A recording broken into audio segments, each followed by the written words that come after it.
நமஸ்காரம். இப்பொழுது வடுமாங்காய் பச்சடி செய்ய போகிறேன். அதற்கு 4 வடுமாங்காய், 1 டீஸ்பூன் கல்லுப்பு, அரை டீஸ்பூன் பெருங்காயத்தூள், அரை டீஸ்பூன் மஞ்சள் தூள்.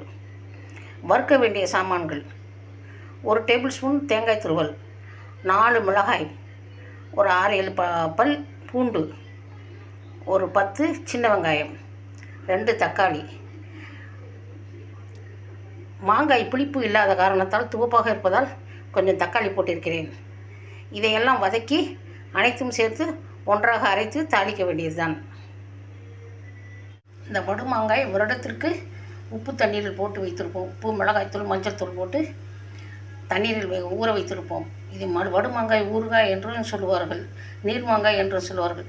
அதிலிருந்து தான் ஒரு 4 எடுத்து வைத்திருக்கிறேன்.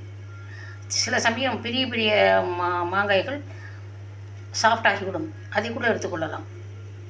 நன்றாக வதங்கிய பின் ஒரு 1/4 டம்ளர் தண்ணீர் ஊற்றி மூடி வைத்து விட்டேன். அந்த தண்ணீரில் நன்றாக வெந்து சாஃப்டாகிவிட்டது. இப்போது அரைத்து விடலாம், ஆற வைத்து. ஒரு சின்ன துண்டு வெல்லம் போட்டு அரைத்திருக்கிறேன். உங்களுக்கு விருப்பம் இருந்தால் போட்டுக்கொள்ளுங்கள், டேஸ்ட்டாக இருக்கும். கடுகு, சீரகம், கருவேப்பிலை தாளித்து போட்டாகிவிட்டது. சுவையான மாங்காய் பச்சடி தயார்.